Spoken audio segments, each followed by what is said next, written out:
to another episode of the Break the Rules live stream. I'm your host, coming at you live, Lev Polyakov at LevPo on Twitter. And today we have a wonderful guest back with us here, Dr. Jason Reza Jorjani, prolific author, philosopher, wrote Lovers of Sophia, Prometheus and Atlas, World State of Emergency, Iranian Leviathan. If I would list all of them, we'd probably dedicate the entire episode to just that. But Jason, I am always happy to have you here with us.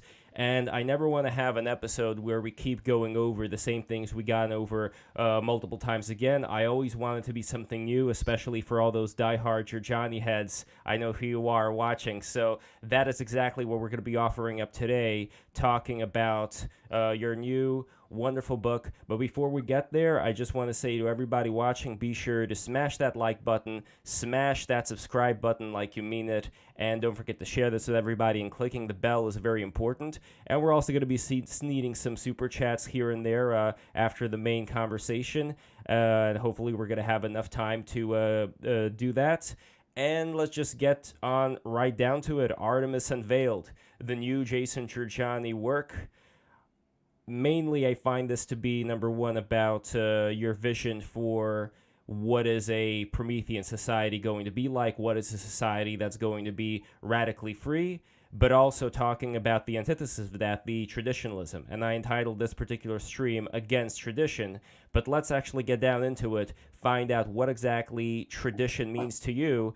And also, I probably think that some of the fans of Jason Jorjani read your book thinking, oh man, you know what, I don't like his conclusions, but I love all of these visions that he keeps having about this authoritarian traditionalist society. That's where I want to live in. So I think we can admit that there are going to be people out there who are going to be rooting for the bad guy, so to speak, when reading your works, just because of how well you're able to describe those worlds. But tell me a little bit about what exactly tradition means to you and why you're so gosh darn against it, despite all those people loving it. Okay, I'm going to give you the first of all, it's always a pleasure to be with you, Lev. I love the style of your show. And so let me start with a very broad brushstroke summary, and then we can delve into more nuanced aspects of this and unpack it, as they say in academia, as we go along. But tradition, in the sense in which I am deploying the term, and in the context of, let's just say right-wing discourse today, has a very specific meaning. It doesn't just mean, a customary way of life or something like that, or, how peasants live in the countryside or something, or how people live in undeveloped or underdeveloped countries. Rather, tradition, in the sense in which I'm using the term, is really a product of late modernity. The conception of tradition that I'm working with comes from the school of René Guénon and Julius Evola, the so-called perennialists. And what they mean by tradition is a putatively perfect and primordial, I was going to say wisdom, but I would rather use the word knowledge, a fixed and perfect understanding of the nature of the cosmos and how that macrocosm ought to be reflected in the microcosm of human society. And these perennialists believe that at one point in the primordial past, we had such a society. In the West, we call it the Golden Age. The Hindus call it the Satya Yuga. And all these traditionalists believe that, and you can find this, both in certain of the dialogues of Plato, not with Plato endorsing it, but with Plato describing this conventional view that the Greeks of his time had. And you can find it in ancient Sanskrit texts as well. This view that the world passes through a successive series of ages, each of them more degenerate than the next. So there's a degeneration from the Golden Age of the Satya Yuga all the way to the Kali Yuga, the darkest age of basically total degeneracy and dissolution, which they believe modernity to be an expression of. And so these people, Ganon and Evola and others in that school, they basically think that it's futile to attempt on a social scale to reverse this decline. That we need to basically allow the process to run its course, and that what a traditionalist ought to do is to privately, in the sphere of their own private life, spiritually cultivate themselves to be prepared for a new Satya Yuga, for a new golden age, where after basically after the modern world has been wrecked and from out of its ruins, the gods return, our guardians, our ancestors, whatever you want to call it. The Hindus call them the Devas, the Olympian gods in the Greek tradition, or let's say the ancestors of Confucianism. They will, the celestial ancestors, so they will return and they'll basically set the world right. And what does set the world right mean? Well, it means going back into a caste system, because they all agree that we had a caste system in the primordial past when the world was governed according to the tradition, capital T. So what does that mean, caste system? Well, again, you can find Plato describing this, in the form in which it came down to the Greeks, and you can find it in Sanskrit texts. And of course, it actually forms a central pillar of Hinduism, of Vedanta. Varna. Yeah. So the Varna, our English word varnish, comes from that root. And because originally it was a color coding system, and there's a racial dimension to this. So you have the gods on top, then you have the Brahmin. The Brahmin are like basically, let's just say, people who serve the gods and who order society and make sure everything is run properly.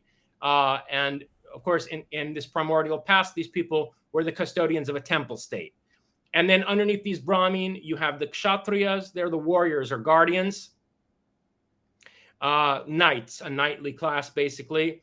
The Nazi SS conceived of themselves as such people. Where Gautama Buddha came from.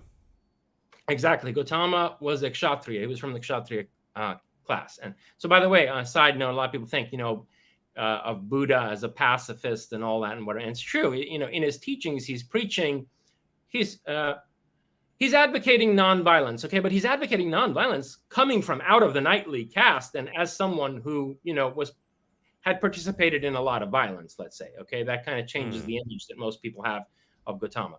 In any case, under the knightly caste, you have the basically ordinary people, business people, merchants, traders, and agriculturalist farmers.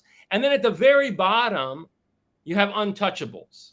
You have basically people who are so lowly and base, according to this schema, that the Hindus actually believe it's bad luck to touch them, that you're going to get bad karma from even being around them. So part of this supposedly wonderful primordial tradition, which, held sway in the world before Atlantis rebelled against Olympus, to put it in a Greek context, part of that world was that you have these masses who were considered kind of basically subhuman, and they were kept as far away from the Brahmin and from the Brahmin as possible. And you have the Kshatriya kind of enforcing that. And you certainly wanted to make sure that these Chandala, these untouchables, never got anywhere near the gods, because look, despite what modern skeptics and scholastic academics like to believe, all these texts clearly describe a time when gods were living amongst humans on the earth openly. And it was the purpose of the Brahmins and the Kshatriya to make sure that the gods were protected, when they were basically strutting across the face of the earth and governing essentially these city-states, each of which were dedicated to a particular god. And there was also human sacrifice as well, at least if we're talking about these early Hindu sects. If I understand correctly, they're emulating the creation of the world by sacrificing somebody, correct? There's description of human sacrifice in the oldest Vedas, but I would argue that the entire system is a system of human sacrifice, because it's a system built on mass slavery. The entire system is intended to sacrifice man to the inscrutable purposes of the gods. And these traditionalists claim, rather controversially, I'd have to say, if you look at the, in theology or comparative religion, I mean, this is actually a difficult view to defend, but they believe this, that all of the so-called great world religions, Islam, Judeo-Christianity, Vedanta, certainly, and even probably like Confucianism and so forth, they believe that all of these, interestingly, by the way, it was a big controversy whether Buddhism is one of these. And the early traditionalists had a big debate over that. And in the end, this guy, Ananda Kumaraswamy, tried to convince the rest of them that, okay, Buddhism is one facet of the primordial tradition as well. But I think rightly, René Guénon resisted that initially. And because I think that there are aspects of Gautama Buddha's teaching that really are counter-traditional. And they're the very same aspects of Buddhism that overlap with my Prometheism. In any case, they believe that all these, great world religions and the orthodox forms of them, okay, especially, are refractions, they're facets, they're expressions of this one primordial tradition. It's like the primordial tradition is the white light going into a prism. And these various religions are like the rainbow colors that come out, right? And they believe that you should stay in your own tradition. So don't think by this they mean like unity of all religions in a New Age sense. They're very much against that. They think that's satanic. They believe that you should stay in your own tradition because your own tradition, small t, is basically a refraction of the primordial tradition, capital T. And it's your access point to that primordial tradition and to, God or Brahman or whatever you want to call it. And, or the mandate of heaven or whatever the hell.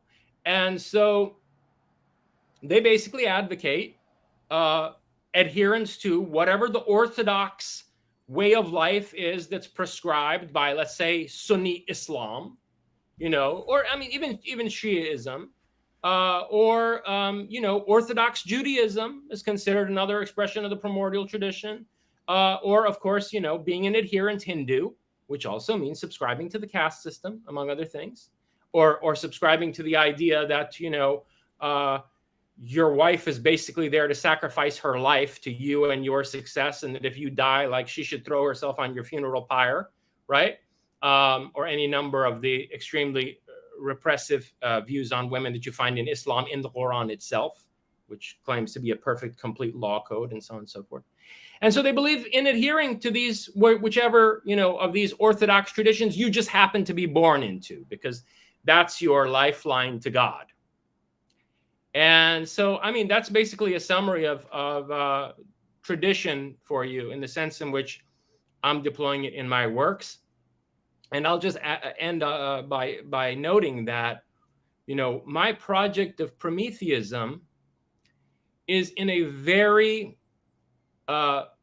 explicit sense counter-traditional. So René Guénon had this idea that modern secularism, like, beginning in the 1700s, 1800s, rationalistic, mechanistic, reductionist thinking, right? And the secularism attendant to that in the sociopolitical realm, he called that anti-tradition. And he said, anti-tradition is just preparing the world for the advent of the Antichrist. It's not fully against tradition because it's shallow, it's superficial. It's this kind of materialism is, it's spiritually bankrupt. So it actually doesn't have that much power to oppose tradition.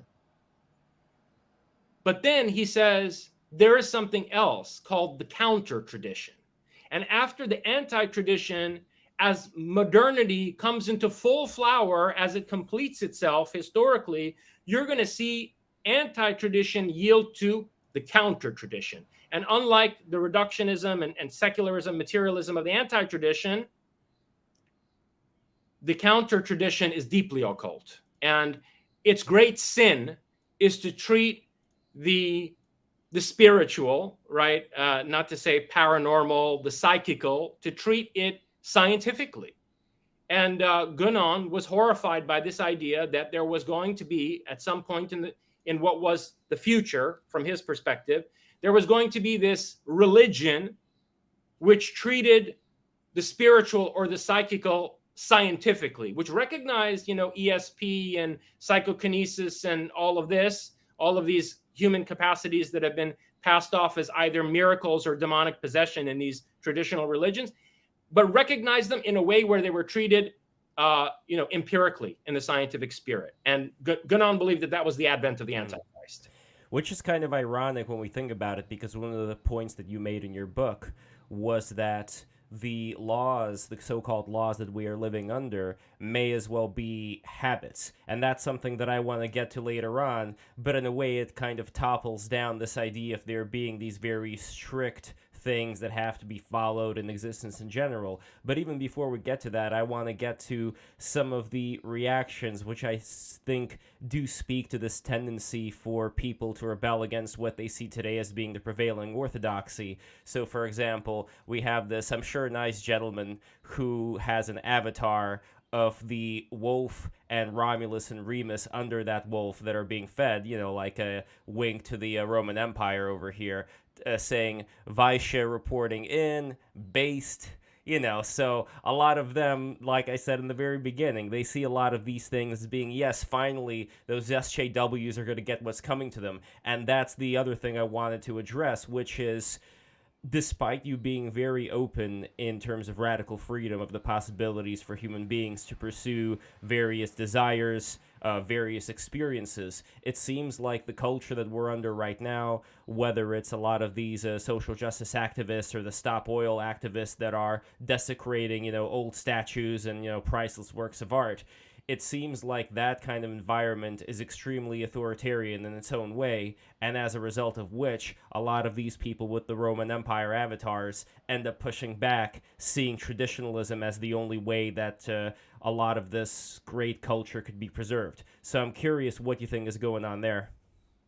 So two things. First of all, the guy with Romulus and Remus sucking the tits of the she-wolf might want to consider changing his avatar if he's a traditionalist, because actually that's a symbol I use in my novel, Faustian Futurist. And I believe it refers, that it's a cryptic reference to the founders of Rome being Scythians. The wolf was the totem of the Scythians. And in Iranian, let's say, mythology and folklore, it was known that these Scythians, and this has been corroborated by archaeology as well, that they were semi-nomadic and they migrated deep into Europe at certain points. And I've always suspected that, that they were the original founders of Rome. And in their culture, you have women warriors. And this actually becomes a very prominent idea in Artemis Unveiled. Toward the end of the book, I talk about this culture, which I've described in detail in Iranian Leviathan, which was, let's just say, a culture where you had women warriors and women rulers, a northern Iranian culture that spanned from, basically the borders of China all the way past the Black Sea region and into southeastern Europe. So anyway, Romulus and Remus, just wanted to make a side note on that. I think that the power behind the she-wolf is not something that's, to say the least, supporting tradition. But in any case, as far as the SJWs are concerned, look, I mean, this could be a long conversation, right? Because basically a lot of my sociopolitical work is directed against what they're doing. And so, it leaves some people maybe scratching their heads thinking like, well, Jorjani's promoting all this progressive whatever, and how is he against SJWs?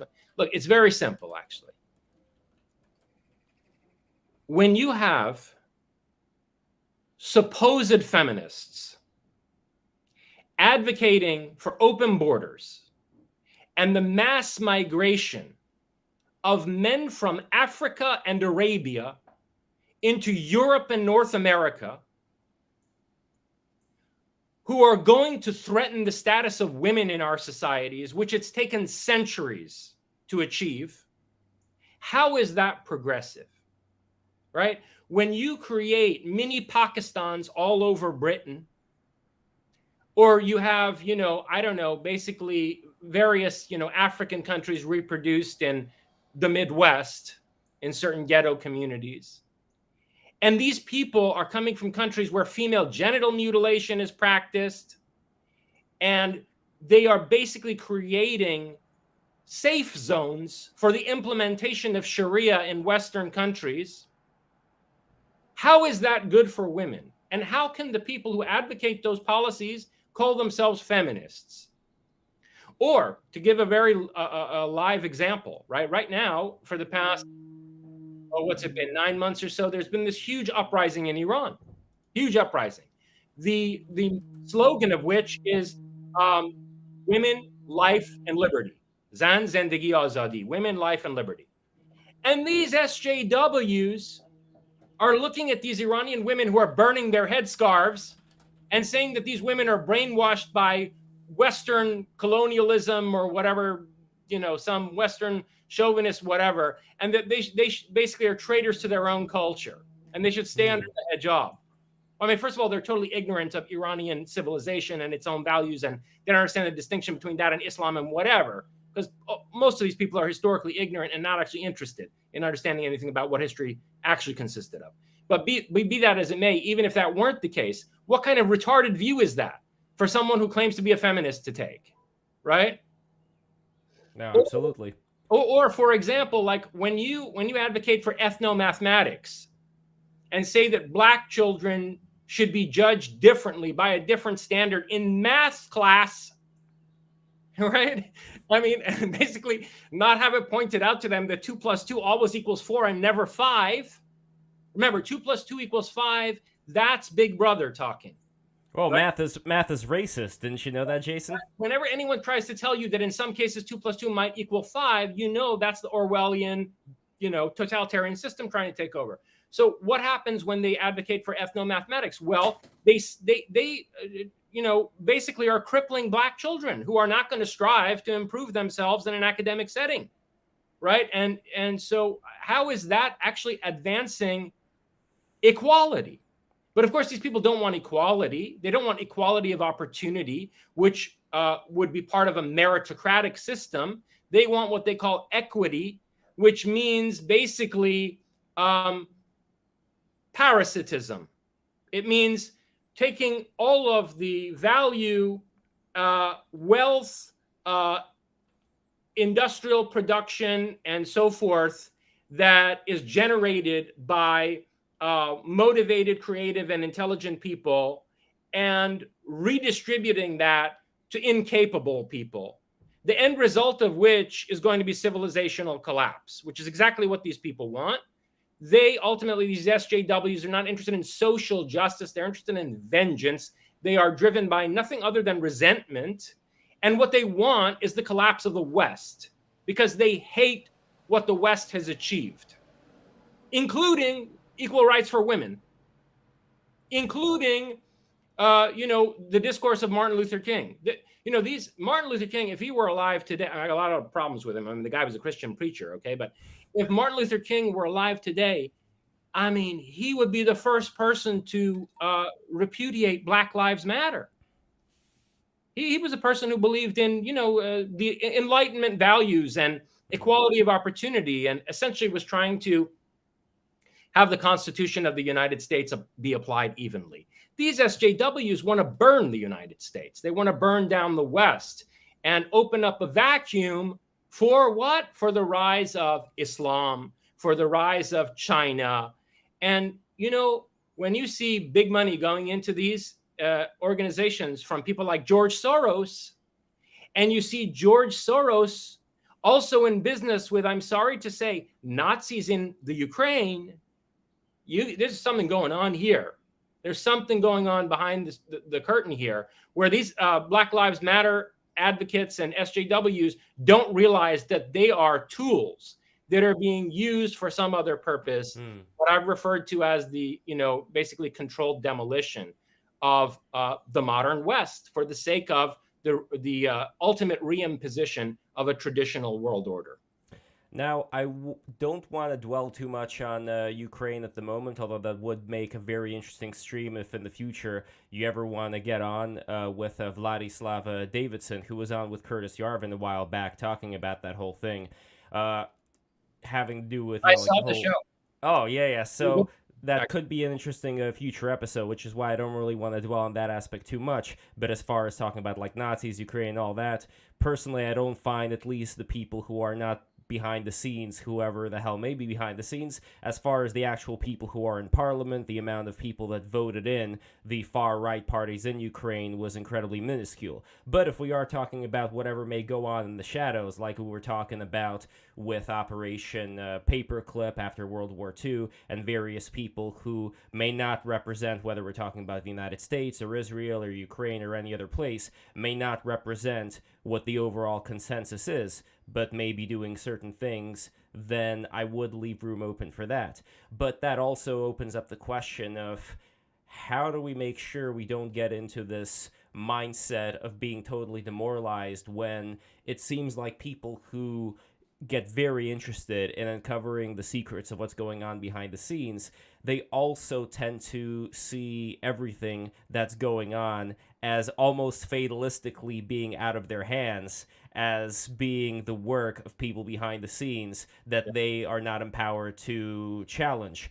In order to throw in a couple of white pills in here, Jason, what would you say are examples throughout, let's say, recent history when people who are more in line with the Promethean ethos were able to actually score a victory, and whatever plans happened to have been hashed by those who would want to bring us into more of an authoritarian structure actually ended up failing? First of all, I am certainly not some fatalist who thinks that resistance is futile. I mean, I'm the 180-degree opposite, right? Yes. I mean, if anything, I'm a lunatic who thinks that it's actually possible to defeat these people. And I've basically devoted my entire life to it, at great cost. So at costs that, you'll never know. So in any case, I certainly think there's hope. And if you ask me for some concrete examples, well, I mean, see, here's the situation. The traditionalists, the people who are masterminding this plan to basically implode the West, to deconstruct it, and to use the discourse of social justice to do so, from their perspective, they think that they're giving us enough rope to hang ourselves with, right? So they think they're going to be able to use cultural phenomena, which I would consider to be creative, but which they would brand as decadent. They think they're going to be able to use that in the long term to their own advantage. Meanwhile, the people who I would say are broadly aligned with my ideals, we think that actually these people are idiots and they don't understand, they don't understand the Promethean spirit. I don't want to say they don't understand human nature, because I have a long argument in my works where, I basically lay out the case for why there's no fixed human nature. But they don't understand the human spirit within man. And they don't understand how by giving us, allowing us to have a certain amount of oxygen, this is actually going to cause a blaze to engulf and consume them in the end.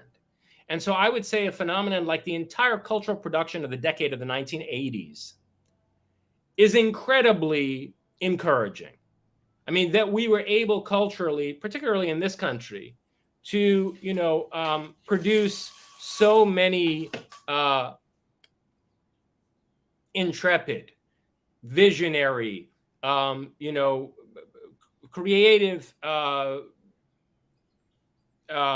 basically narratives in our popular culture, in our literature. I think that that suggests that we still have a tremendous momentum.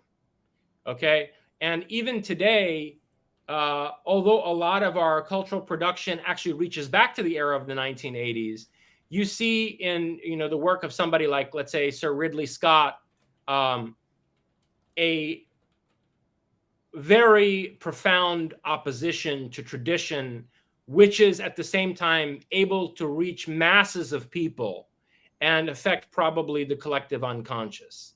I would say somebody like Philip K. Dick, who, whose work is still today just being mined for its tremendous creative potential, is again somebody whose wide appeal is a big blow to tradition. And you could go on with all kinds of examples of this, even in the sphere of comic books and what affect the minds of children. Alan Moore, his Promethean series, for example. I mean, there are many examples of this. And then in terms of like actual innovation, I would say the internet. I would say that the people who took the ARPANET and transformed it into an internet that could be used by the general population across the world, across all borders. People like Jacques Vallée, working at SRI in the late 1970s. They have really provided us with the circulatory system and maybe the nervous system of a superorganism that I don't want to say too much about this, okay? Because it's it's a sensitive matter and strategic, but I think that something could come from out of the internet that would be utterly debilitating to our traditionalist enemies, and soon. Well, I could combine in my mind those two things. For example, you have retrowave, which is an art style that harkens back to the glory days of the 1980s, along with being big fans of Japanese culture, anime, and all of that. All these things seem to be coalescing on the internet today. And also, let's not forget that part of that whole retrowave style is the use of these Greek statue heads. So when I take a look at that, I also see a yearning for something beautiful and a balance between order and chaos. So I definitely want to get to this aspect of it in terms of artwork, in terms of the future artwork of the Promethean movement. Because if we take a look at, for example, the work of the genius French artist Mobius, as well as the Art Nouveau movement back during its heyday, we see this combination of the natural together with the ordered. And I would say the same thing for when you're walking down Gotham, New York City. Some of the most appealing works of art that almost feel like they're part of some lost civilization now would be just like your average townhouse with its beautiful moldings and the columns and all that. While at the same time, like, hey, columns, that's pretty orderly, but at the same time, there's also something appealing about that. If it was just chaos, even like an ordered chaos like in nature, well, I could just go into the forest. And that's great, but like something like Japan again, they tend to combine those two things together, where they have these temples that almost look like some kind of angel out of Neon Genesis Evangelion, or the outfit that the Japanese emperor wears. Something that feels like otherworldly while at the same time still being able to blend in with nature.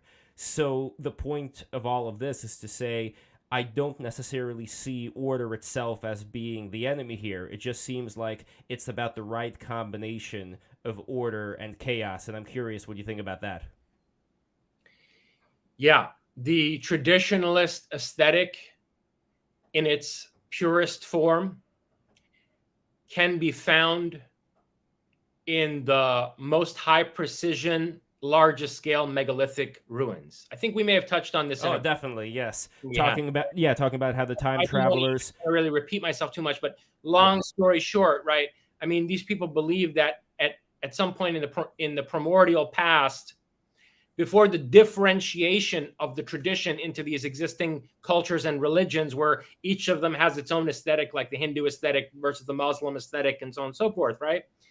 There was this single aesthetic which most perfectly embodied the tradition, capital T, and it was an ultra geometric aesthetic because it's supposed to be instantiating cosmic order, and it's supposed to be timeless because, see, change is seen as a sign of degeneracy and decline. So what's timeless is most perfect, eternal. And so like the Osirian at Abydos in Egypt is a great example, or the Tiwanaku structure in Bolivia, and so on and so forth. These kinds of austere, anonymous, megalithic types of, or the pyramids. The pyramids, especially back, when in the days when they were still surfaced, when they still had their limestone surfacing. Yeah, they were just totally precise, and So, and notice inside the pyramids, there's no hieroglyphs. There's no indication. Yeah. It doesn't look very Egyptian in there. It looks Same thing with the Sphinx temple. exactly. It looks inhuman, and that's from that world of tradition that these people want to go back to. Okay. Whereas, as you mentioned, if you look at the art of Mobius, Jean Giraud, or Philippe Drouillet, in particular, a bunch of these people worked in France. Philippe Caza is another one. People whose art appeared in the Metal Hurlant, heavy metal magazine in the 1980s, 70s, and late 70s into the 80s. The aesthetic that they developed has this seamless fusion of the organic with the technological. And it's an aesthetic that I was deeply influenced by, and that, in a way I'm attempting to forward in my own project, and that I make references to in Artemis Unveiled when I describe the world of the, Promethean utopia. But at the same time, I don't think you'd be ready to smash the nice-looking columns with the little bits of nature on top, like those curving lines that almost seems like a combination of nature and kind of a human, or maybe, in your opinion, inhuman order. Because, I'm not smashing any art, okay? I'm against any kind of smashing of any art. I know that, but you know what I'm getting to, right? Look, it's an important point, because see, history is important. You should never try to erase the past, okay? I mean, even if it's a past you detest, right? Like, these megalithic structures that I'm talking about, I would be the last person to say we should demolish them or something, or, no, I mean, here's where I really disagree with, F.T. Marinetti. I respect a lot about his futurism, but I really don't agree that we should go into the museums and basically destroy all these great artworks and sculptures and so forth of the past. We should keep them as reminders of the progress that we've made since, and as something that basically allows us to become more conscious of the way in which our perception and creative capacity has evolved. Maybe this is going to be a pushback on my part, but if we were to take a step back and not even look at some of these structures like the Sphinx, for example, or the pyramids as being just buildings, but as being a giant calendar system. For example, the pyramids referencing the stars, and the Sphinx referencing the position of the constellation of Leo a very, very long time ago. It seems like a lot of these things are there in order to tell time on the grand scale, which does make sense if we were to assume that time travel exists and these beings want to maintain this continuity. But even barring the existence of these time travelers, it's something that I think is important for us as far as expanding outwards into the universe, to be able to keep that track of time. If we just devote ourselves to just making, pretty looking insectoid H.R. Geiger monuments, that's all well and good. But I think that there should be an emphasis on, let's actually understand what is going on beyond the here and now. How much would you grant that that is important, and would you also implement structures that would address that sort of thing, like giant calendar systems? Yeah, but they don't have to have anything to do with architecture. We can have giant calendar systems and not have it be integrated into how we build buildings.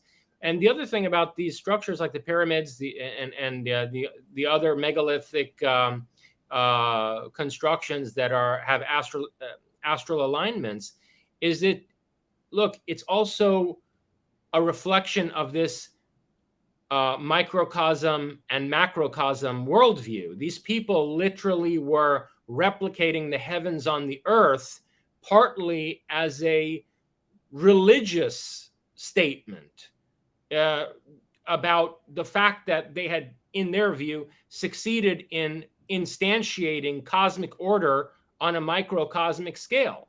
So, it's not just that, like, they were trying to keep time or something. There was another aspect to that. And when I talk about durability, I described this to some extent in Artemis Unveiled, but I also did an art compilation, an AI art compilation video called The World of Prometheism, which you can find on my YouTube channel. And if you look at some of these structures, these more organic structures that I designed that, draw from the aesthetic of Mobius and Drouillet and H.R. Giger and so forth, they would be incredibly durable. They would just, it would be like they were a part of nature and they would kind of like last for eons. So I don't see them as being any less enduring than the pyramids.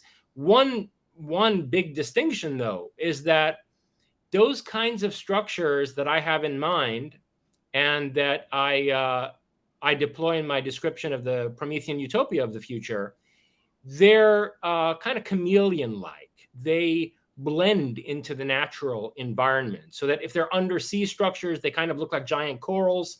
Or, if they're on asteroids, like at first glance, you couldn't necessarily tell if it was a natural structure or an artificial one.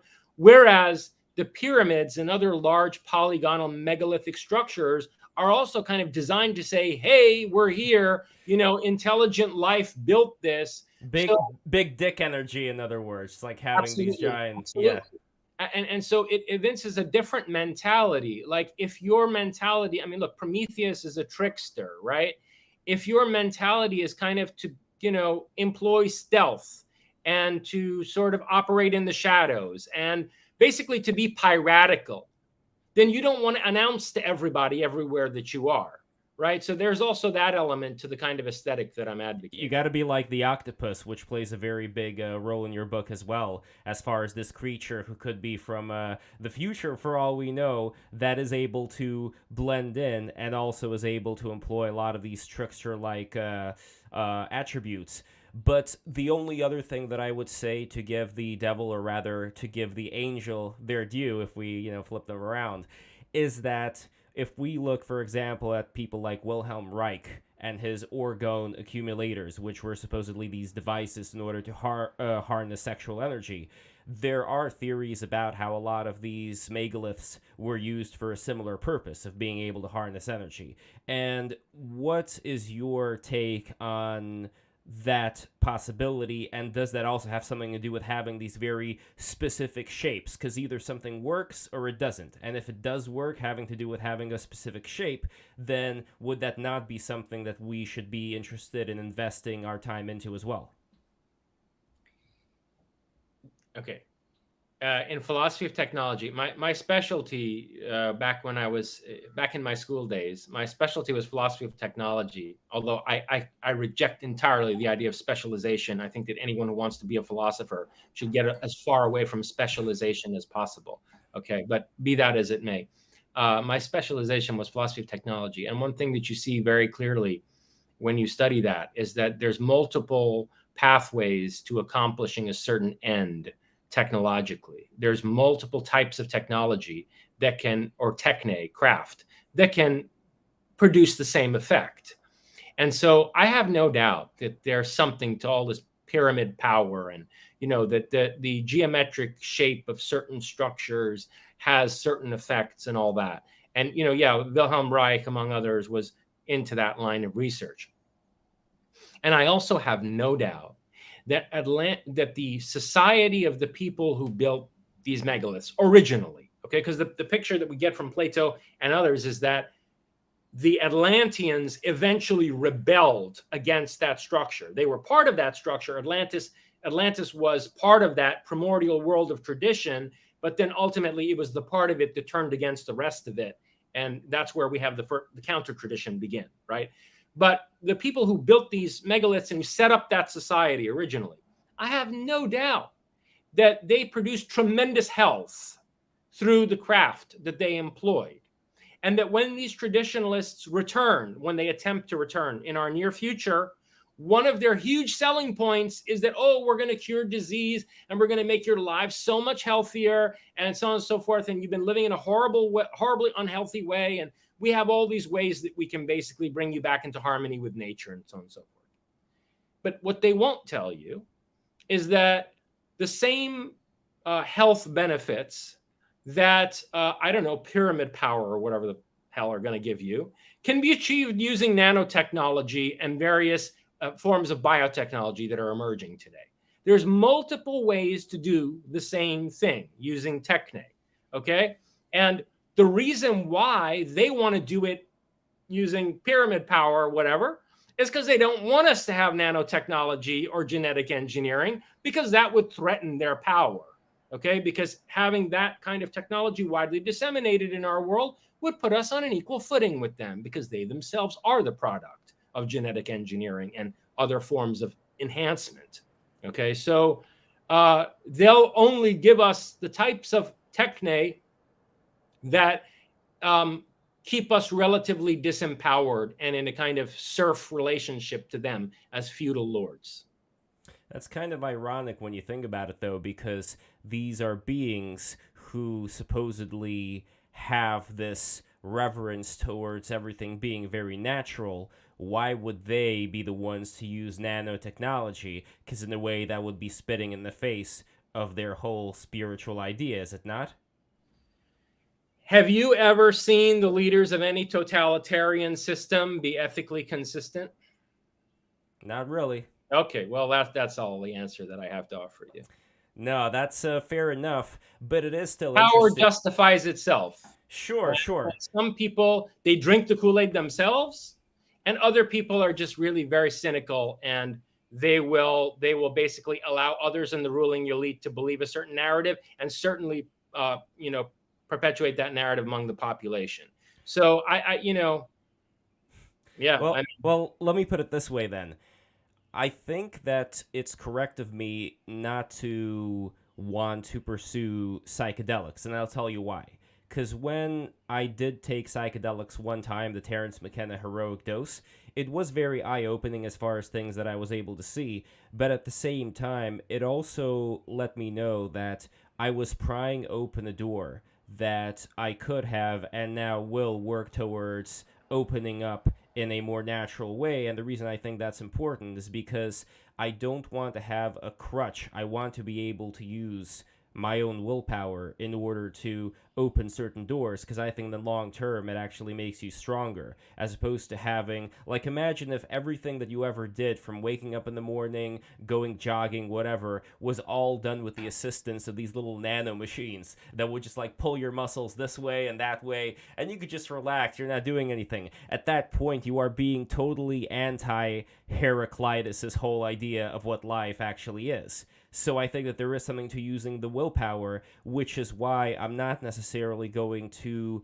side with the idea that the one way out of this whole predicament is through, although I admit it does help, as any technology does, the coming nanotech. And I would hope that there would be an emphasis on utilizing whatever's inside to also be able to enter these various transcendent states of being, and especially I'm curious how that is going to relate to these otherworldly states people end up getting into in between their incarnations. And that is something that I could probably talk to you for hours about, what exactly that world is, but for now, curious what you make of that resolution of mine. Listen, I agree with you, and by no means, in no work that I have ever written, could anyone construe me to be saying that technology is the solution to all our problems? Not at all. For fuck's sake, the will to power. Okay, Nietzsche. I'm very much a successor to Nietzsche in terms of my thinking, and so obviously the most important thing in our struggle is to cultivate ethos and to find and act by our own true will. So, to live a heroic life is not something that you can get from technology, right? We need to use technology to empower us in the right ways at the right time. But that's certainly not going to replace the cultivation of ethos. That's the most important thing. So yeah, no, I certainly agree with you. I'm not a Ray Kurzweil type. These ridiculous. With the mountain of supplements that he takes every single day and all that. And I wonder, like, what maybe, like, going into the cave for a while would do to the guy. Because it is quite amazing what you are capable of experiencing, when you don't have your senses all in a tizzy from the various things that you encounter in the world. Much like something like fasting, for instance. When your body does not have to work on digesting food, there is room for other experiences. But anyway, that being said, I want to concentrate on another aspect of this Promethean life. But before that, I just want to say we are going to be sneeding super chats, so be sure to sneed those super chats right now for the later, and be sure to smash that subscribe button, smash the like button, click the bell, all that good stuff. Oh, and also I have a Substack, levpo.substack.com. I'm going to post it. It's really, really good. Anyway, so the second thing about the Promethean lifestyle has to do with sex and gender.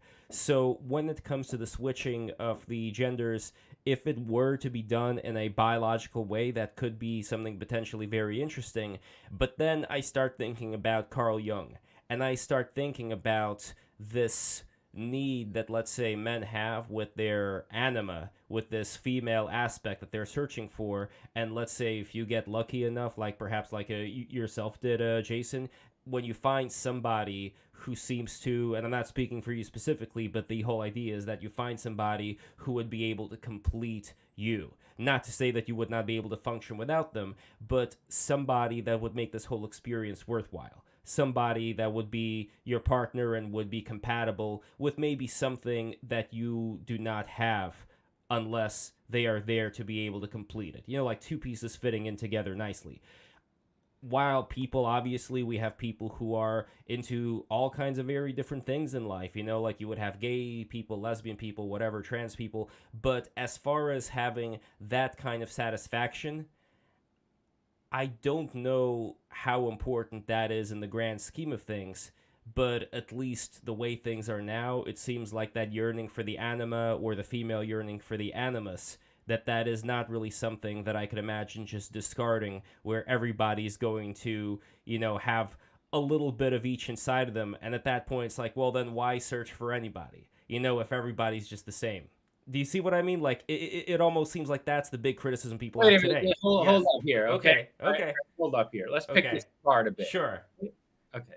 Yeah. First of all, I am not advocating, nor have I ever advocated in any of my writings, that everybody should be the same, quote unquote, as you just said, right? My vision of the future is not like we all become these little gray aliens, that we're all the same non-color, gray, and we're all these, like, I don't know, like totally gender ambiguous, gender neutral, like, things, right? Yeah. No. That's the furthest thing from the future that I want that anyone could imagine. Okay. Oddly enough, despite my being against SJWs and whatever, I advocate a future that's diverse, right? In which there are men and women. In my society that I envision in the future, there are men and women. But there's also been an evolution beyond a strict sexual binary. I was going to say gender binary, but not only gender binary, beyond a strict sexual dichotomy. And it is the case, if you look in any major culture in the world, from India to Greece, that there has always been a conception of the androgen, or of a hermaphroditic human being, or some third term beyond the dichotomy of male and female, as embodied by divine figures, okay, like the Greco-Roman hermaphrodite, or Shiva Ardhanari among the Hindus, and so on and so forth. So this has been part of the human imagination always. And those who argue that this should remain strictly psychological are basically making the same kind of argument as people who said that, I don't know, the airplane was satanic because if, humans were supposed to fly the way that humans have always dreamed of flying, and the way that humans flew in their dreams, literally before the airplane was invented, then God would have given us wings, right? No, technology actualizes our dreams. And there's something very deep in the human collective unconscious that is reaching toward a transcendence of the gender or sexual binary. Okay. Again, that doesn't mean there aren't going to be men and women. Of course, there are going to be men and women. I'm just saying that, there is a possibility for an evolution socially beyond a strict sexual binary in society. And the technology is going to drastically facilitate that a lot of the problems that you see today with transsexuals are going to be easily overcome with genetic engineering and nanotechnology within the next 20 years. And so, there will be very seamless capacity to very seamlessly transition between sexualities and so on and so forth. And a lot of this business about, I agree, you shouldn't be trying to change the sex of some, underage person. But you see, that problem won't exist in the relatively near future, because the whole issue there is that unless you give hormones to a child beneath a certain age, that transition is not going to be as successful. And all of that's going to be shelved, basically. All of that's going to be pushed aside by further advances in nanotechnology and CRISPR type genetic engineering, right? But let me address another part of what you said. And that's having to do with the anima and animus and Jung. I don't think that, I think it's a very romantic, naive notion to believe that someone can, say a male can only find his anima in a woman. I think that even today, if you were to go ask, I don't know that many homosexuals, but if you were to go ask them, I guarantee you would find many gay people in relationships where they found their anima in someone of the same sex. People, their spiritual polarity is not necessarily the same as their, biological sex. Certainly not necessarily. And so, the dynamics there on a spiritual level are complex. And I'm sure that in the gay and lesbian community, you're going to find lots of couples who on a spiritual level found that other side of the Jungian, polarity in the person that they're with, irrespective of biological sex. And that would continue on into the future. But even there, though, there seems like there is a return. There is this return of the perennialist, rearing its beautiful, well-sculpted head our way. Because in a way, what we're saying here, if we admit that there is a polarity, then that polarity would have a certain aspect that we could call masculine and another aspect that we could call feminine. We could call it different names if we want to. But if we do admit that there is some kind of a polarity going on here and some kind of a yearning for one thing to experience something that is counter to it. How does that have anything to do with traditionalism? There's day and there's night. There's all kinds of polarities in the world. But, the idiocy of traditionalism is to reify the polarities into binary categories. This has to do with my concept of the spectral revolution. The polarities are polarities of a spectrum. Everywhere in nature, every time we see a polarity, it is a polarity on a spectrum. Okay. And so, to think that these represent definite and mutually exclusive categories, that's the problematic thinking that is endemic in the traditionalist mentality. I would definitely give you that, while at the same time I would make room for a lot of people wanting to feel a certain kind of satisfaction, a certain reason to play the game of life, if you will. So, for example, let's say you're Joe the plumber, and you want to have a certain life where, you work very hard all day, then you go back home to your wife and kids, and you eat a steak and all that, and certain aspects like that give you a certain satisfaction in life, and you hope that the other person actually enjoys being there for you and doting for you, and is not just doing that out of some sense of, being a prisoner trapped in the patriarchy. So that is at least the hope for people who would want to discover that kind of satisfaction, while, of course, there is room for people to go outside of that. Do you agree, disagree? What are your thoughts there? I think that Joe doesn't live in my Promethean utopia of the future. I don't. No. Poor Joe the plumber. First of all, the robots do all our plumbing, so I don't see why Joe the plumber would be necessary, or his housewife for that matter. Well, do you find that for some of the people who are more in the Promethean mindset, we can look back at, let's say, the founding fathers? There is definitely a thing that I would love to later on have you listen to, and this is something that our good friend Neil, Gnostic Informant, sent our way. And this has to do with the founding, the people before Francis Scott Key creating this Exernatic song, which is an ode to Venus and Bacchus, which, as Neil wrote over here, the combination of those would be Lucifer. So Venus and Bacchus entwined would be Lucifer. And this gentleman who wrote this is the melody, the exact copy, the melody of the Star-Spangled Banner. And I wouldn't say copy, this is the progenitor of the Star-Spangled Banner, composed by John Stafford Smith, and it is dedicated to the ancient Greek poet Anacreon, who was renowned for his drinking songs and odes to love. So when we think of the founding fathers, nowadays I don't really think of like apple pie and, the American flag and an eagle and Jesus, with a machine gun. I would think of things that are a lot more Luciferian in nature, a la the Freemasons and all that. So I'm curious, who would you say are the people who would have been more on your side back then, as far as whether their philosophy you would say would be totally deist, or they would have also made room for the spectral? George Washington was not a deist. George Washington was a 33rd degree Freemason who talked to an alien, whatever, who told him that he was going to win a certain series of battles and that the country that he was founding was going to endure for centuries and become a great power in the world. And, George Washington laid the cornerstone of the White House in his Masonic robes. And when you choose, and Franklin was another one of these, Benjamin Franklin, undoubtedly. Franklin believed in reincarnation. He never ran for president because he thought he was not capable of the level of dissimulation, not to say deception, necessary to sell himself to the public, because he knew that his beliefs were way too eclectic to be that level of a public figure,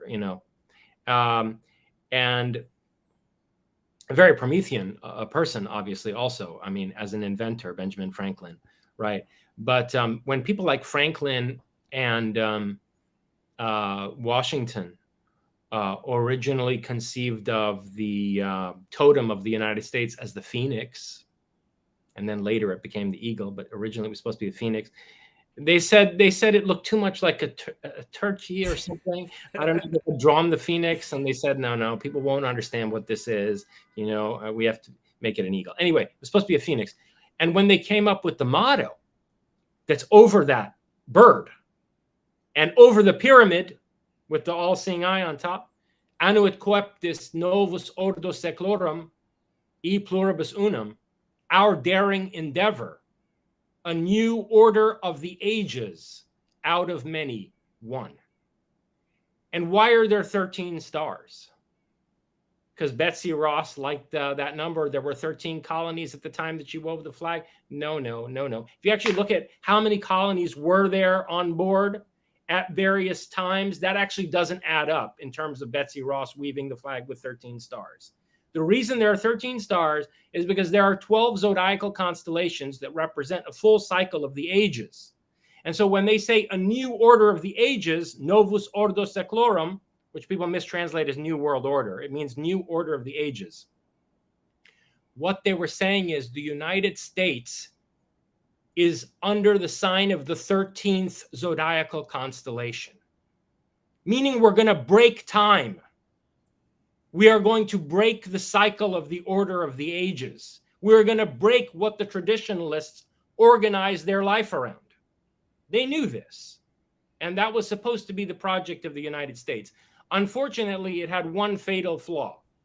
And this is something that Jefferson and Madison discussed back and forth in their private correspondences. They're published, you can look at the letters between Jefferson and Madison. And in one of them, Jefferson writes to Madison, look, this business about freedom of religion, this is an experiment. We believe that human nature is such that if we just give people a good education system, if we just keep religion out of the education system, and we try to universalize education to the greatest extent possible, within a couple of generations, no one will believe in Christianity anymore. Jefferson literally writes this to Madison. Within a couple of generations, no one will believe in Christianity anymore. And then he adds, and if it turns out that I'm wrong, then we will have misunderstood human nature and the experiment of the United States will have failed. Okay? So clearly the experiment failed. And clearly they misunderstood human nature because people don't want freedom. Most people don't want freedom. And this is something I've made very clear throughout my work. Most people want tradition. The majority is on the side of traditionalism, and democracy is a vehicle for traditionalism. At first, it seems very ironic. You know, you think of these right-wing traditionalists or right-wing people, you associate them with Nazi Germany and all this.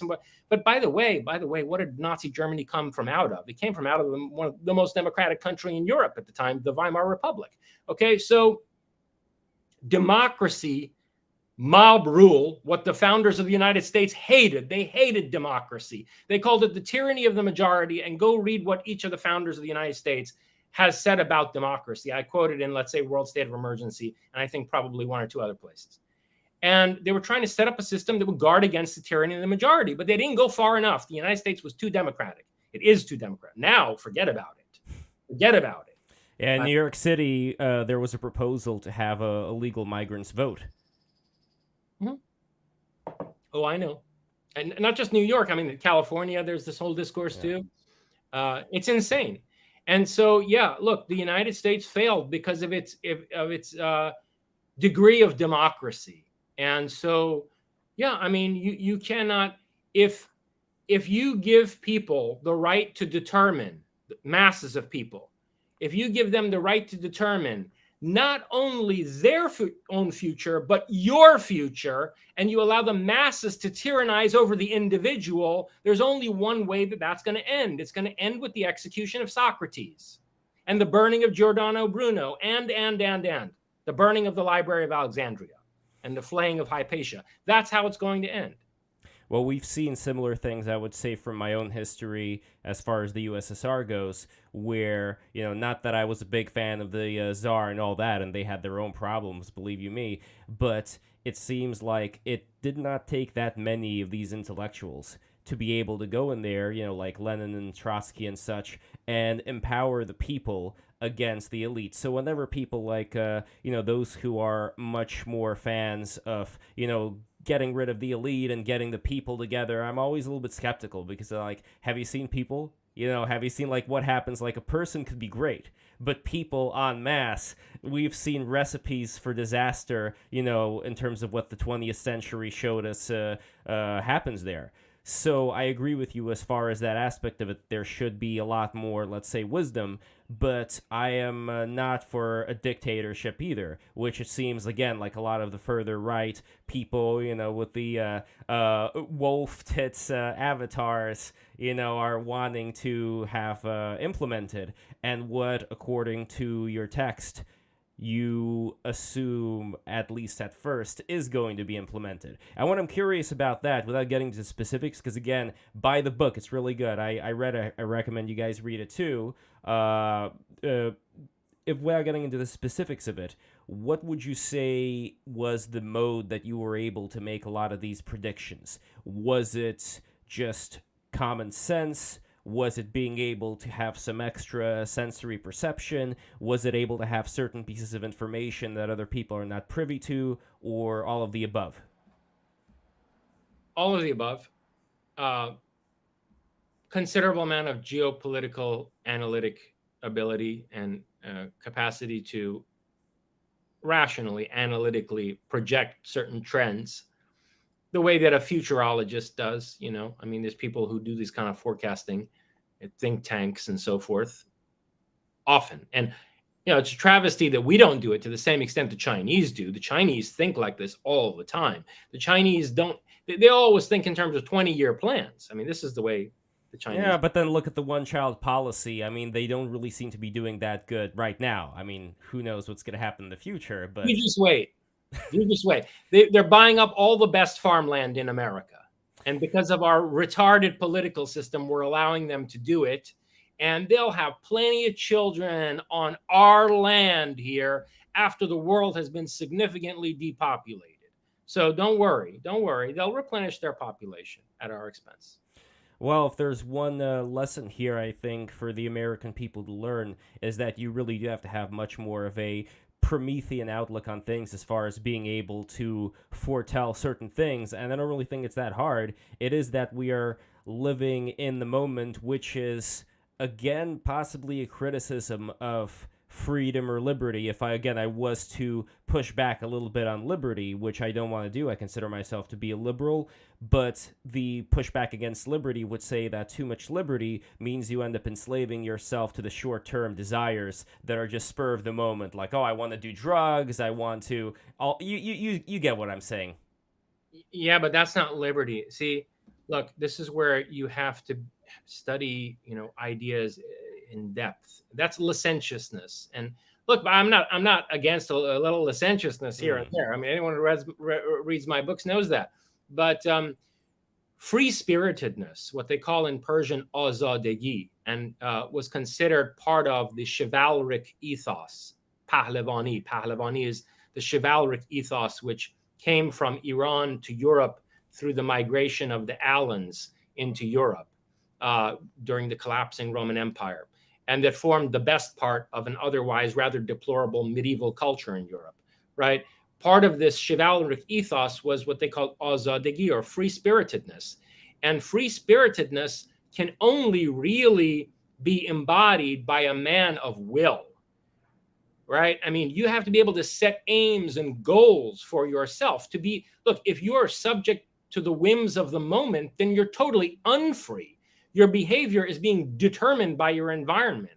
The man who's truly free, or woman who is truly embodying liberty, is someone who's not so contingently determined by their external circumstances or by what this or that other person has distracted their attention with in the moment. A person who's truly free is capable of setting long-term goals for themselves and actualizing them. So yeah, I would not subscribe to that definition of liberty at all. There would be the criticism that, again, not coming from me, but coming from more of the Roman statue avatar people, having to do with the only way you can implement that kind of sense of liberty is through having some kind of a top-down structure to kind of force people to get into that mode, or else they're... This is my basic problem. Fuck the people. I don't care. I don't care about these masses who skin women like Hypatia alive, or who vote to poison Socrates. I am here to end their world. Bottom line, it's us or them. It's us or them. Why? Because we're coming up against the technological singularity. We're in a unique historical moment. This is not like the rest of human history. We have not been in this particular moment for 12,000 years. We haven't been in this situation since the days when, the Atlanteans rebelled, and, we know what the consequence was, right? We're told about the flood of Noah, and, every other version of it in every mythology in the world, from Sumer to, I don't know, whatever. So look, we're not going to get another chance at this. And I am not interested in waiting another 12,000 years or 5,000 years or whatever. Okay. If we lose at this crucial moment, and the empowering potential of the technological singularity is stolen from us, we are not going to get another chance at this for a very long time. And I, for one, am not willing to go back into the dark ages. So look, it's us or them. It's either, the mindless mob who are definitely going to back traditionalism, or it's us, the small group of Promethean rebels, the ragtag band of piratical people who intend to fight for liberty at any cost, right? Give me liberty or give me death. It was the slogan of the American Revolution. And I believe in it. But that kind of liberty, like you mentioned in your book, as a possible criticism that the Olympians would have of you, would only be able to function in a state of war, if I'm not mistaken here, where it is going to take you being against something and having some kind of a militaristic backbone, while at the same time a lot of these artistic and freedom-oriented things are going on for the whole thing to work. And again, I don't want to speak for you here. That's the impression that I got. Is that correct? Well, what I said in Artemis Unveiled was that's the criticism that the Olympians, these gods, these overlords, that's the criticism that they and their traditionalist flock have of Prometheism. So I, in the voice of my narrator, I basically say, look, these guys say that the only reason why we're able to have as anarchic a society as we have, which is, beyond libertarianism, sort of in the direction of anarchy, is because this is a society that's always on a war footing, and there's a sense of military camaraderie across this entire society.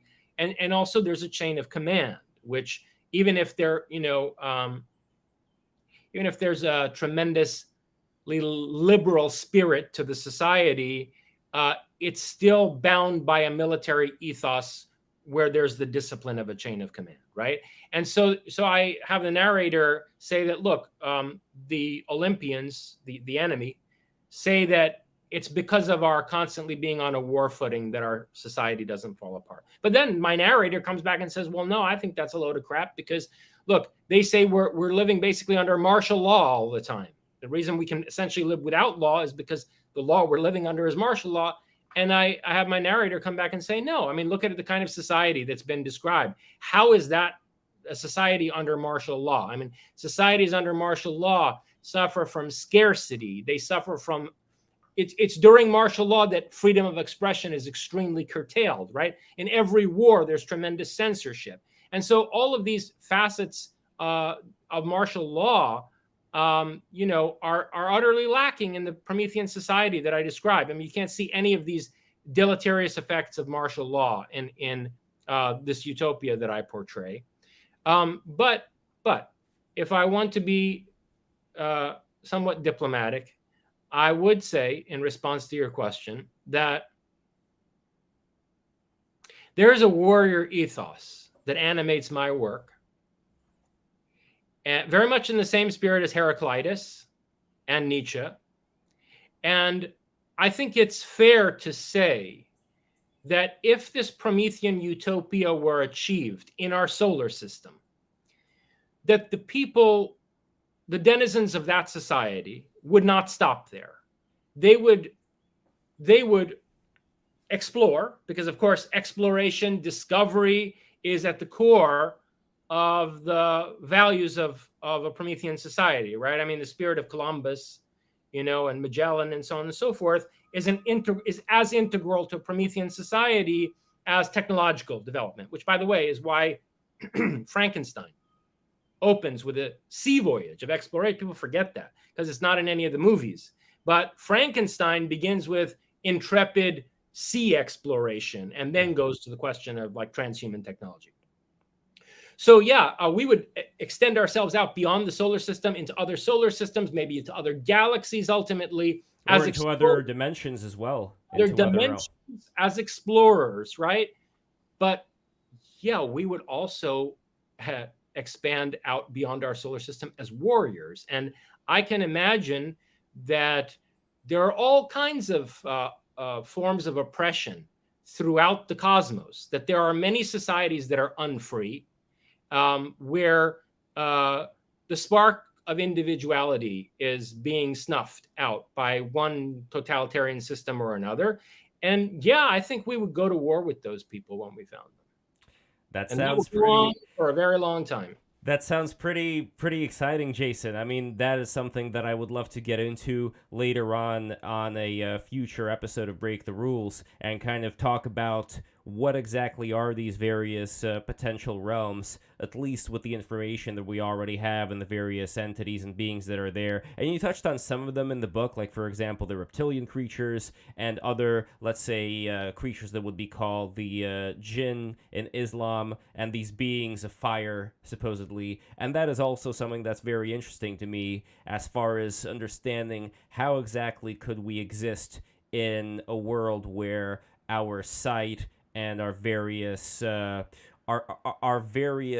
senses are not necessarily dictated by a corporeal body, but could be existing in some other holographic light form, whatever you want to call it, in something a little bit more animated. But the one thing that I do want to touch on there, which I think is a very big and important part of your book, has to do with these, I would call it like make anime real type of beings, if we're talking about like these human alien hybrids, but not the hybrids of who you're designating as the authoritarian, space Nazis, but the hybrids of more of this trickster super entity, and what exactly these beings are, their relationship to us. So before we transition to the super chats here, I would just love to get a little bit more info on who these beings are. And do you actually see a connection between some of the things that may inspire some of the Japanese artists, for example, when they depict like these big-eyed anime waifus or whatever, and these creatures? So go ahead. Yeah, I think they're possessed. I think, look, these characters in Japanese anime, especially like, the more serious anime, Evangelion and stuff like that. That's not coming from out of a Japanese consciousness. That's something else. And I talk about this in Prometheus and Atlas all the way back in my first book. There was a chapter called Kill a Buddha on the Way, which is largely about Japan. And I point out in that chapter how Prometheus is an archetype that transcends the West, and how you can see in modern Japan this Promethean spirit emerging, even with greater virulence than in the declining West, sadly. At least in the decade of the 80s. It's changed somewhat. In any case, I do think that on the level of the collective unconscious, something other than the Japanese mind is producing these visions in Japanese anime. And these beings, which appear in my book Uberman as well, they exist. And they are a superhuman form of life. And they also represent a kind of David against the Goliath of Olympus. They have capacities that are beyond ours. And, I hate to put it this way, but, what's that? Ender's Game, right? Where you have this vision of like, sadly, child soldiers, basically, right? And they think they're playing a game, but it requires the unique capacity of these children to win the war that's being fought in that scenario of Ender's Game, right? It's something like that. These beings, or like Rey in Neon Genesis Evangelion. Remember the kind of the blue-haired girl Rey. I mean, she's a test tube child, a clone tank child, and there's something true about that vision, and about the kind of blow that these beings can deal to our enemy, that's real and is going to factor into our future. And it's a matter that I'm deeply concerned with. Yeah, and there are other anime as well, like, for example, Xenogears, which is not an anime so much as a video game. I don't know if you've ever played it back in the day, but that's also one that I think touches on a lot of these various concepts. Even in the style of dress, like, if you ever look at Tenshi Muyo and all of these very strange sci-fi anime movies and series and video games. You even have like these very fancy outfits with the pauldrons on the side and the capes and the armor. There's something very otherworldly about the way that a lot of these RPG characters dress that at the same time almost seems to make sense. Like, yeah, of course they would dress like that, in the days to come. But anyway, Let me add yes, one last thing before we go into super sure. chats on that. And I say this knowing that, of course, this may be a proviso that applies to a lot of the things that I say, but that I'm going to sound like a lunatic saying this. But You're in good company, Jason. Don't worry. in the future, there is going to be a witch hunt for these little people, and there are going to be voices like banging on pulpits and podiums to murder these people. They're going to be called demonic and branded as demonic, and there are going to be witch hunts to exterminate them. And I believe it's very important that we protect them. We, meaning we Prometheans. Well, one final question, and before the super chats, when we're talking about these beings, before I was mentioning the spectral nature of them as opposed to being fully solidified, and again, I'm using these terms very loosely because it would be hard for me to even define what exactly that means. But in your thoughts, what exactly would something like that mean? How further away from what we consider a corporeal reality would these beings necessarily be? As far as would we be able to grab them by the wrist, shake their hand? Like, what exactly are we talking about here? Oh, yeah, I mean, you'd be able to. I mean, you can certainly grab them, absolutely. But they can also walk through walls, and matter isn't what we think it is. I mean, we live in a quantum computational cosmos. And, the relationship between consciousness and the collapse of the probability wave, of the wave function, is what defines phenomena that we take to be quote unquote reality. And, a more, let's say, advanced form of consciousness, like that which would be yielded by artificial intelligence in combination with cybernetics and so forth, would be able to manipulate the world. Let's say would be able to more dynamically express the spectrality of the world. Okay, so we are spectral. The world is spectral. Sure. Yeah. But our latent materialism concretizes things and creates limitations that are an exteriorization of our own mental constructs and filters. And that would not be the case with a higher form of consciousness that also had cybernetic capacities. Including potentially these so-called gods, these Nordics coming in, where I would imagine they'd also have a few tricks up their sleeve when it comes to not necessarily being as solidified as we would imagine. Oh yeah. I mean, there's one account of one showing up in Hitler's bedroom at night, and he used to scream. His doctor would come in, and he was curled up in the corner shrieking, and he kept pointing in the corner of the room saying, "Easy, he came again, he came again." And they had to get medical treatment for this on a fairly regular basis. He claimed this tall Nordic would just show up in the room in the middle of the night, and the Nordic didn't say anything to him. He would just stand there and laugh at Hitler. Well, he does have a funny mustache, so I could see the. I kind of understand why somebody like Charlie Chaplin would also choose that kind of mustache, and the whole thing is kind of ironic too. How we have all these various characters playing their roles, and they do look kind of clownish when you think about it. Like, we just have like this mustached guy that all these people on 4chan are obsessed with, and like the entire world, today looks on and is memorized by them, but not so much these Nordics. Like, I wish there were more movies about these Nordics, but there's not. The closest thing is Dragon Ball Z. But anyway, it's on purpose. It's on purpose. It is being deliberately censored.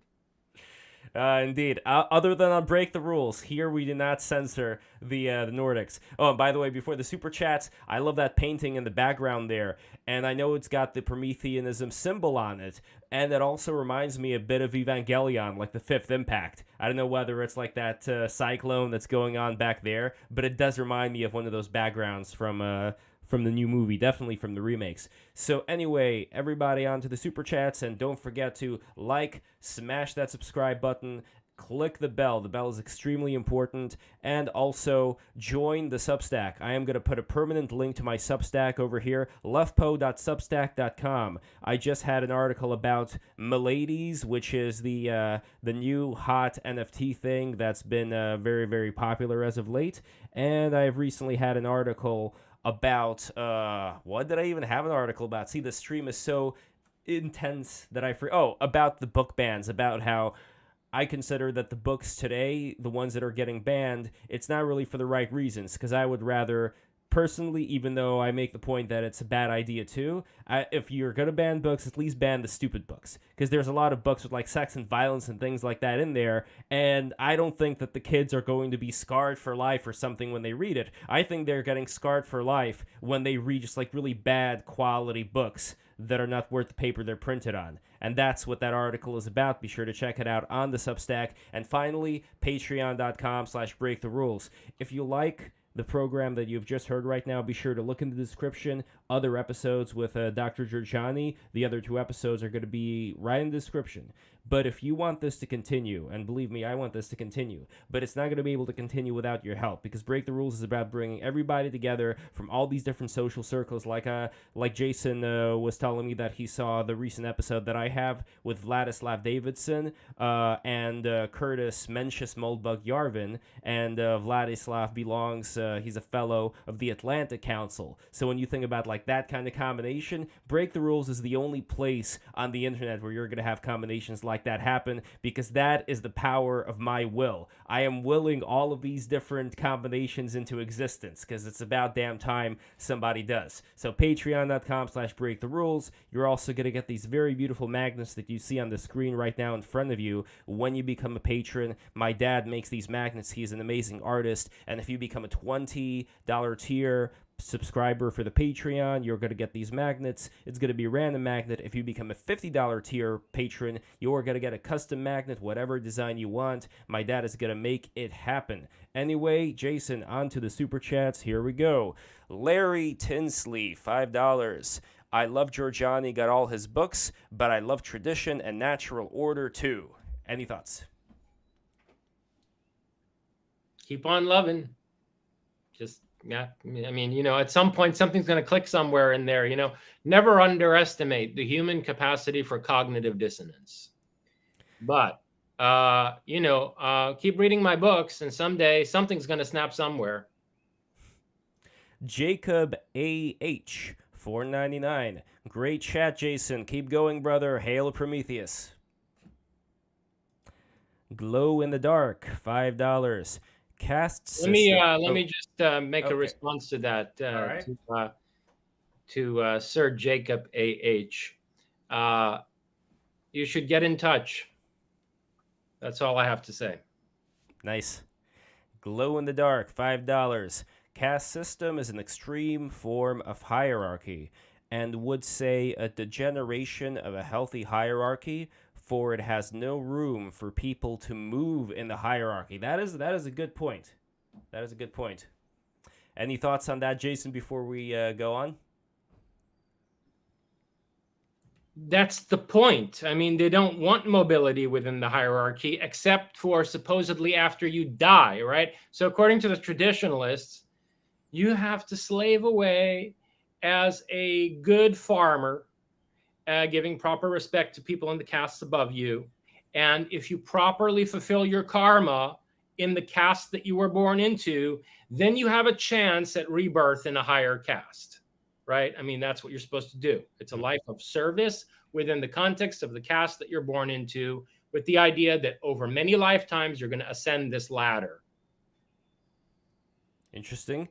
And, well, one question that I don't want to miss that I wanted to ask you regarding karma is, let's say if we have a Promethean society, but we really need the meat, and we have all these cows, and we're gonna make a factory farm. We just like need to eat all this meat. I understand, like, let's say you have an idea that, well, we don't have to do that anymore, but let's say in the reality that we do, and let's say even forget Prometheanism for a minute and just focus like on the here and now with the cows, right? So as far as how karma works, if what we're saying is that karma right now is controlled by some mechanism, if it were not controlled by these various entities, what would happen in the situation where we would be causing these animals that have a certain degree, in my opinion, of sentience to them to experience hardships and intense amounts of pain and just living a hellscape of a life, and we just slaughter them and do these horrible things to them? What would happen to us as a result of it? Even somebody who just consumes a burger in McDonald's. Nothing. Other than struggling with our own conscience. I mean, that's the problem. The problem is that if you do things heedlessly, which cause suffering to others, at a certain point, once you become more aware and introspective, you may feel terrible. Uh-oh. Person. Oh, there we go. You're back. You were glitching out there for a second, okay, Jason. So let me repeat myself. I was saying that, the guilty conscience is the problem there, because a heedless person who eventually becomes more self-aware and more introspective and more aware empathetically of the suffering that they've caused to other entities, people, animals, etc., may suddenly be crushed by the guilt of what they've done. And that kind of guilt can kill a person. So that's the issue. There's no law of karma. I guarantee you. Go read the cases of Dr. Ian Stevenson, University of Virginia, psychiatrist who studied spontaneous memories of children's past lives, thousands upon thousands of cases over the course of 30 years of University of Virginia. And go into the phenomenology of these cases, and you will not see any laws of karma there. Not even in, let's say, the mid-states that may have not been as accessed as far as, like, certain, I don't know, hell realms that they could have experienced in between the incarnations. That would not be the case. Hell realms are one of only two things, okay? So hell realms are one of only two things. They're either, okay, so one thing about the Bardo state, what the Tibetans call the Bardo state, I tend to use their term for it, the transition between death and rebirth, right, is a dream-like state insofar as your perceptions of the quote-unquote, this is all metaphysically loaded language, I mean, with false assumptions baked into it, but the so-called external world that you perceive when you're disembodied, again, all these very imprecise terms, but it is warped and distorted by your own projections, your own psychological projections. So if you're a person who has a very guilty conscience and there's all these traumatic incidents in your past where, you caused harm to other people, you had tortured relationships with this person, that person, whatever, these psychological complexes are going to get mixed up in your perceptions of the external world in the transition between death and rebirth. And so there's a way in which you can create a hell for yourself in the transition between death and rebirth. But again, that comes down to your own mental discipline and your own ethos and so forth. Okay, there's no moral law that's making that happen. So it's almost like the psychopaths in the world end up getting scot-free because they don't have that. Oh yes, oh yes, oh, yes. And the other kind of hell is, and by the way, that's also true of psychic ability. Is that there is no correlation between psi and ethics. Zero. There's almost an inverse correlation. Like the PK man, for instance, who looks like a used car salesman and just ends up causing all kinds of havoc. Yeah. Some of the most horribly unethical people have tremendous psi ability. In any case, and very unreflective people. But in any case, the other kind of hell that there is, I've argued, is that there is a psychotronic technology which these overlords have. And they're able to cut into our experience of the transition between death and rebirth. And not in all cases, for sure. And it's because it's not in all cases that we can tell that it happens in some cases. In some cases, they're able to take people and basically pull them into a constructed experience, which has a heavenly or a hellish quality, depending on what they want to achieve in terms of the manipulation of that person's soul. But if the person is aware that something is up, then maybe there is a chance they would be able to fight against whatever they would have in store for them. And it also kind of makes me think, hey, maybe there's some people out there who are so in the know about these things. They'll be like, you know what, guys, I'm just going to go up here in these heavenly realms or whatever. I'm just going to create my own world here and just like chill, you know? And I don't know if this is necessarily the case. My suspicions are, but it could be my fantasy too at play, that when I take a look at some of those Tibetan Buddhist Danka paintings where you have like a Buddha who's just chilling on a lotus leaf and there's like other Buddhas around him, like maybe that's literally where this dude is, just like chilling out, and other people are just like joining him and they're just chilling out together. But I don't know, that could just be something that I'd like to think is the case. But anyway, next super chat here. And you don't agree with that, right? That is what's going on with those Thangka paintings. The Tibetans emphasize the tremendous capacity to construct one's own reality or project a mental construct. And that can be done individually or it can be done collectively. And they also believe, like, for example, in being able to create and sustain egregores. That, move through the physical world. And so I don't deny that it's possible to construct a collective hallucination and to spend a lot of time inside of that collective hallucination. And in fact, Gautama Buddha himself talks about this in his sermons. He says that there's a whole class of beings among the many types of superhuman beings that he discusses who just spend their time doing shit like this.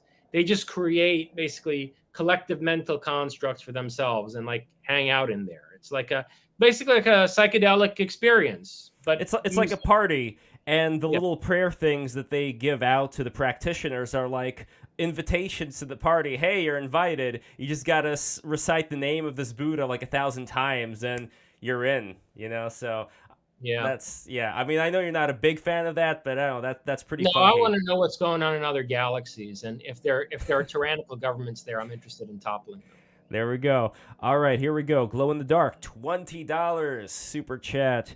You seem to be utopian to me. The problem with the spectrum view of the world is that you can't be specific or differentiate things and concepts. For an anti-traditionalist, you use a lot of traditional teachings like liberty.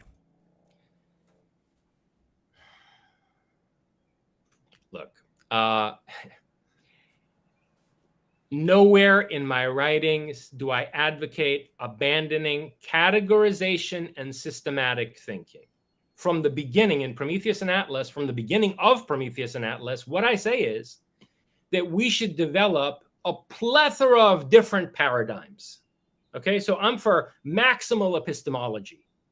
There are these traditionalists, as if there's only one epistemology. No, we know from our own history of science that we have all kinds of rival epistemologies that frame different paradigms as the parameters that constrain scientific research.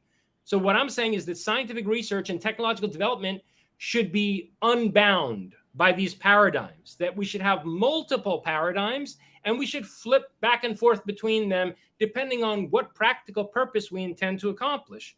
So by no means am I advocating an abandonment of systematic thinking and careful classification with a view to some practical purpose. I'm just saying that we shouldn't be the prisoners of our own concepts. And one more from Glow in the Dark. Actually, two more, and those are all the super chats then. One more from Glow in the Dark, $5. And by the way, Glow in the Dark is the official king of the super chats right now, who you could see in gold on the screen here. See, Jason, I got my own cast system going on with the timeline. Glow in the Dark, $5. We need a new futuristic view of liberty, not your traditional limited Dark Ages understanding of liberty. Be a true Prometheist. Liberty is a spectrum. Yeah, liberty is a spectrum. So what is this guy saying again? Sorry, I was momentarily distracted by something. He's saying that we need a new futuristic view of liberty, not just your traditional limited Dark Ages understanding of liberty, in order to be a true Prometheist. It sounds like he's trying to out Promethean you, which I don't think is possible, but Yeah, I don't think it's possible either. Anyway, let's move on. all right, final super chat of the day, and this is actually a good one in terms of plugs, because Glow in the Dark says for $2, Jason sounds like he should write sci-fi books, and you have indeed written sci-fi. Well, okay, plug away. First of all, we're discussing one. Right? I mean, it's a sci-fi novella. Second of all, more substantively, I've written 2 of them, Faustian Futurist and Uberman. Yeah, I'm doing it. There we are. And where, Jason, could we find your wonderful books?